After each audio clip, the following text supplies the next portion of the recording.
Bonjour frères et sœurs et bon dimanche à vous. J'espère que vous avez passé un agréable week-end. Le thème que nous allons développer ce matin est intitulé Les avantages de la maîtrise de soi. Les avantages de la maîtrise de soi. Un avantage est un profit. C'est tout ce qui nous apporte du bien. La maîtrise de soi est la capacité à réguler, à contrôler ses émotions, ses sentiments, ses pensées, ses pulsions et son comportement face à certaines situations. La maîtrise de soi est une grande qualité. C'est l'une des plus grandes aptitudes que chaque enfant de Dieu doit posséder, car elle freine tout dérapage de paroles, d'actions. Elle nous évite tout un tas de problèmes. La maîtrise de soi est un filtre, une forme de sagesse, de maturité. C'est un fruit de l'esprit qui implique l'autodétermination et la force de caractère. Elle nous permet de nous contrôler, de dominer soi-même. La maîtrise de soi accroît nos dons et nos talents de façon remarquable.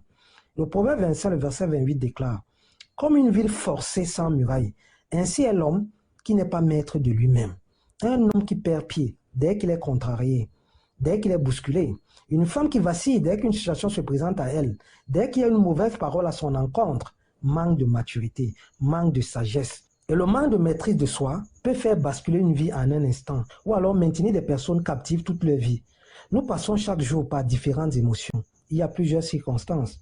Il y a certaines situations qui nous poussent facilement à bout, qui nous amènent à perdre contrôle, d'où l'éveil, d'où la vigilance, d'où la discipline. Chaque enfant de Dieu a la tâche de maîtriser ses pensées, ses appétits, ses désirs, s'il veut éviter tous les pièges de l'ennemi et survoler les tentations qui se dressent face à lui. Et le Tout-Puissant, enfin stratège, voulant notre bonheur, notre épanouissement, nous a dotés d'une assistance, ô combien importante, à la personne du Saint-Esprit. Appuyons-nous sur le Saint-Esprit, afin que ce dernier nous aide dans nos moments de faiblesse. Le Saint-Esprit est un consolateur et son but est de nous encadrer, de nous empêcher de plonger dans une spirale infernale de violence, de colère, d'inimitié. En tant qu'enfants de Dieu, nous devons prendre conscience des conséquences qui découlent du manque de maîtrise de soi. Et pour éviter toute déconvenue, nous devons automatiquement marcher sous l'impulsion du Saint-Esprit afin de ne pas être soumis à la chair. D'ailleurs, Jacques 4, verset 1 déclare « D'où viennent les luttes et d'où viennent les querelles parmi vous? N'est-ce pas de vos passions qui combattent dans vos membres? Les luttes et les querelles proviennent de tout membre qui n'a pas encore été crucifié à Dieu. » C'est la raison pour laquelle nous devons être brisés pour crucifier l'homme charnel qui vit en nous, pour tuer la nature pécheresse, pour briser la nature pécheresse. Qui de nous n'a jamais été malheureux à cause d'un propos blessant, lancé sans réfléchir? Qui de nous, frères et sœurs, n'a pas voulu effacer des paroles destructrices prononcées et revenir en arrière? C'est pourquoi nous devons marcher selon l'esprit, pour ne pas accomplir consciemment ou inconsciemment les œuvres de la chair. Il est primordial pour chaque enfant de Dieu d'être dans la retenue, d'être dans la discipline, d'acquérir efficacement le pouvoir de la maîtrise de soi. Car il arrive parfois que nos mots dépassent nos pensées. Et une fois la colère est tombée, nous nous culpabilisons. La colère est un sentiment qui anime bon nombre d'entre nous, surtout lorsque nous subissons des situations humiliantes, des situations qui rendent nerveux, allant d'une simple remarque en passant par la trahison, ou alors un manque de reconnaissance professionnelle, etc. Autant de situations qui nous poussent à perdre pied. La colère est certes humaine, mais celle-ci reste un péché aux yeux de Dieu. Cette dernière n'est pas bonne conseillère pour tout enfant de Dieu. Il est vrai que plusieurs d'entre nous subissent quotidiennement le poids des humiliations. Plusieurs d'entre nous subissent le poids des abus. Et c'est d'ailleurs le propre du monde. Mais en tant qu'enfants de Dieu, nous devons surmonter tout cela, nous devons nous maîtriser. Car la colère nous plonge toujours dans les abîmes. La colère nous plonge toujours dans les ténèbres. D'ailleurs, Ephésiens 4, le verset 26 à 27 déclare « Si vous vous mettez en colère, ne péchez point, que le soleil ne se couche pas sur votre colère et ne donnez pas accès au diable. » Frères et sœurs, en tant qu'enfants de Dieu, nous devons apprendre à pardonner à ceux qui nous offensent. Celui qui vit dans la chair est soumis à la chair. Et celui qui vit par l'esprit est soumis à l'esprit. Celui qui vit par la chair est soumis à ses passions et à ses désirs. Par contre, celui qui vit par l'esprit de Dieu est soumis à l'esprit. Il est guidé, canalisé et conseillé par le Saint-Esprit. Il ou elle manifeste abondamment les fruits de l'esprit, tels que la patience, le pardon, l'amour. Cette personne marche dans le plan parfait de Dieu. Sa vie est consacrée à Dieu. Il est enseigné par le Saint-Esprit. Il est instruit par le Tout-Puissant. Le concerné vit selon la volonté de Dieu et non plus selon ses propres penchants. Voilà le pouvoir de la maîtrise de soi.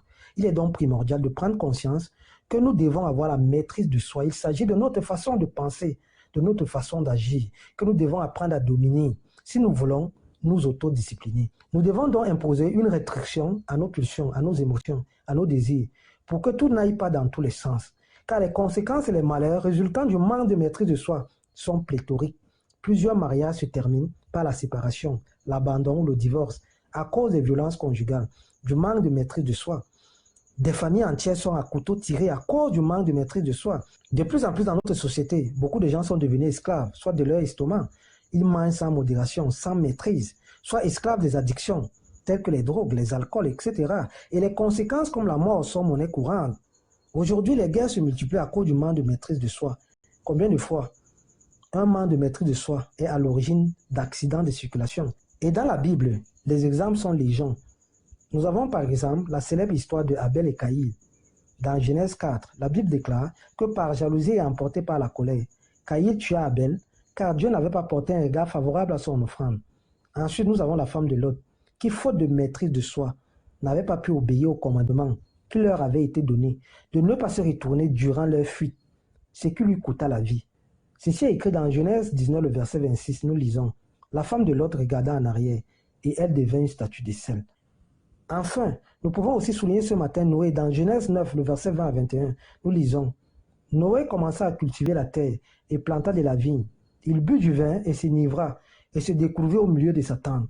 Et se découvrit au milieu de sa tente. Noé, à un moment donné de sa vie, a connu un moment de faiblesse. Le vin l'a emporté.